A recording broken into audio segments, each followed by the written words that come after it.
Bom dia a todos. Em primeiro lugar, gostaria de cumprimentar a mesa, homenageando a doutora Mônica, em nome dela também parabenizo todos os integrantes pelas excelentes falas e importantes conteúdos. Gostaria também de cumprimentar todos os presentes aqui, estou vendo vários amigos queridos e agradeço também a presença. Na verdade, pessoal, o meu tema foi esgotado, né? Já falaram tudo aqui. Então, eu estava procurando o que eu vou falar para vocês agora, né? Porque a doutora Mônica deu um show aí na arbitragem, na mediação, a doutora Gisela arrematou, e então me sobrou o quê? Eu fiquei pensando, vou falar o quê para o pessoal, né? Então, na verdade, eu escolhi dois temas rápidos aqui para falar com vocês. Um seria a mediação na França, para a gente fazer um cotejo com o que foi dito aqui da mediação no Brasil, mediação na França, e depois a mediação como instrumento do microsistema de tutela coletiva. Começando pela mediação na França, a mediação na França era proibida para o direito individual, para pessoas físicas, até 1955. Em 1957, o governo francês liberou a mediação para resolver conflitos individuais e coletivos. Haja vista que tem esse problema da indisponibilidade dos direitos individuais, dos direitos patrimoniais individuais. Bem, na França, ela é bem regulada hoje no Código de Processo francês e é bastante diferente do que nós ouvimos aqui nessa manhã. Por quê? Porque lá na França, nós sabemos, voltando um pouquinho, então, nós sabemos que, na verdade, a mediação é muito utilizada no direito coletivo. E a mediação, ela ocorre quando nós não temos a negociação coletiva bem-sucedida. Então, na negociação coletiva bem-sucedida, nós temos a produção de normas jurídicas por meio dos acordos e das convenções coletivas. Então, a negociação coletiva também é um instrumento do microsistema de tutela coletiva, que daqui a pouco eu vou falar. A negociação coletiva mal-sucedida, ela vai desaguar na mediação, na arbitragem, no dissídio coletivo e, eventualmente, uma greve. A greve pode ser um instrumento para levar novamente o empregador à mesa de negociação. Então, dentro desse contexto também na França, a França estabeleceu que o mediador, ele seria escolhido pelas partes, e se as partes não chegassem a um consenso sobre o mediador, o ministro do Trabalho, numa relação de mediadores previamente qualificados, treinados, especializados, assumiriam essa função de mediador. Só que esse mediador na França, ele tem um papel de investigador qualificado. Ele pode ouvir testemunhas, ele vai levantar os dados das empresas negociantes ou dos sindicatos negociantes.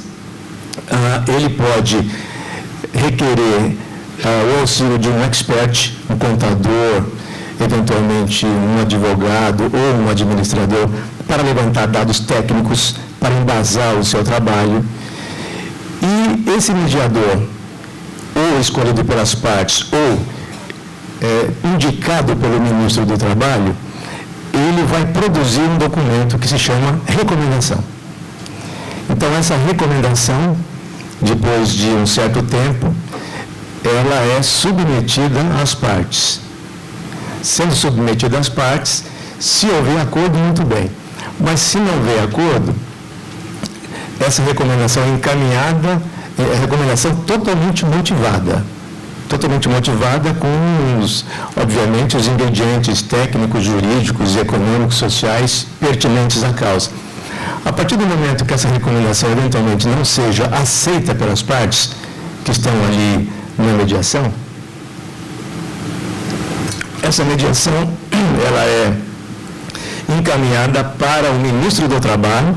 E aí vem um dado muito importante. O ministro do Trabalho, recebendo a recomendação, ele pode tornar público o conteúdo dessa recomendação do mediador. Vocês vejam que é muito diferente. Então, a figura do mediador na França tem um papel fundamental na resolução de conflitos, porque empodera, na verdade, essa missão do negociador e cria esse instrumento jurídico que é justamente a recomendação.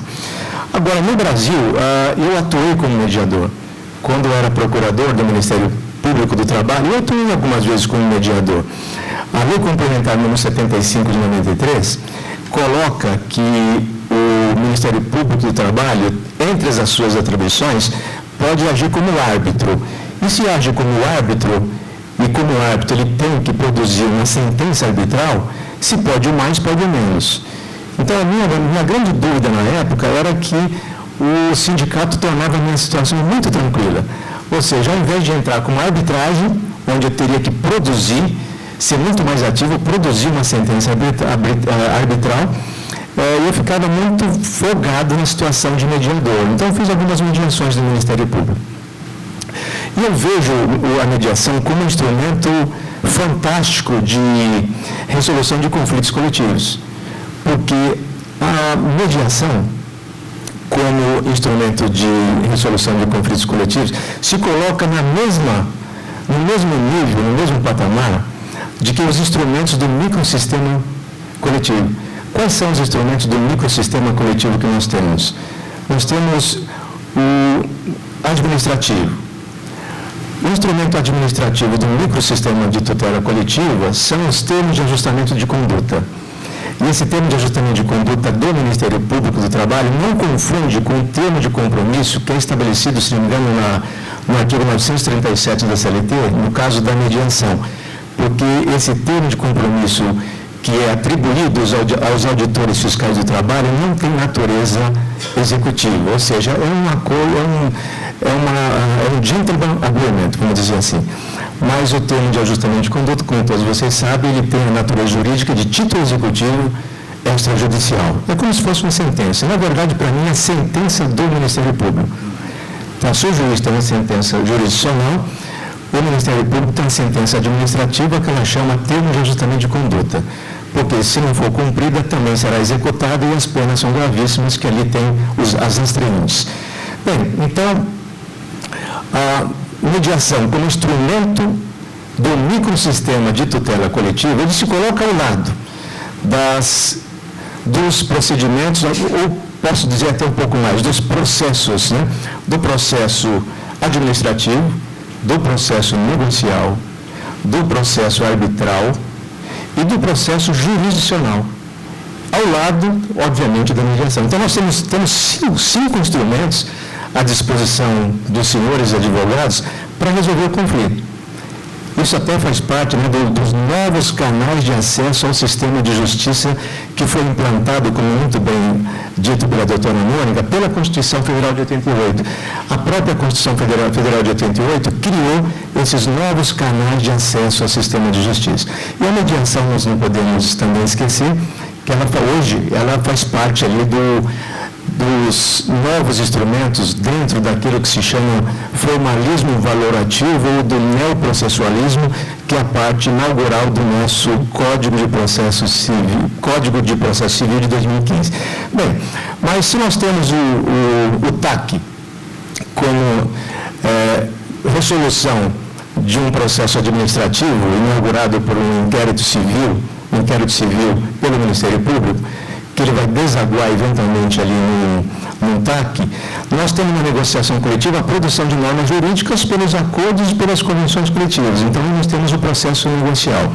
Já o processo arbitral, que daqui a pouco os senhores estarão sendo muito bem contemplados aí pelos professores, também produz a sentença arbitral, que, na verdade, ela tem as mesmas características dos demais instrumentos, ou seja, ela produz normas jurídicas com eficácia erga omnes e ultra partes. Logo após, nós temos o dissídio coletivo, com um outro instrumento jurídico, que é a sentença normativa, que também vai produzir normas jurídicas, ultra partes e erga omnes. E daí nós temos a mediação.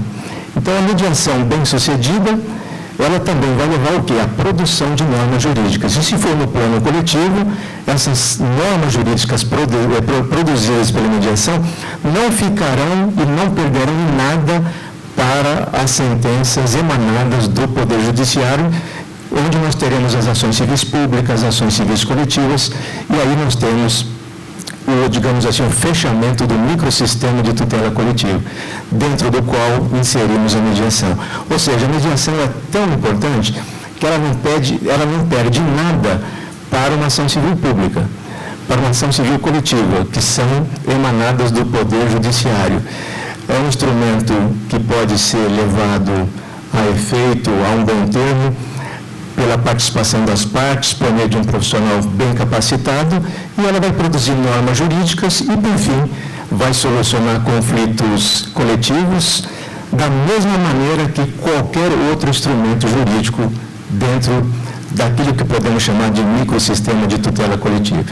Então, até para colaborar com o tempo dos demais colegas que falarão, eu diria que eu vejo a mediação hoje como um instrumento extremamente eficaz, que os senhores advogados podem utilizar na solução de conflitos coletivos, mas também de conflitos individuais, da mesma forma que a arbitragem. Agradeço a paciência de todos, muito obrigado.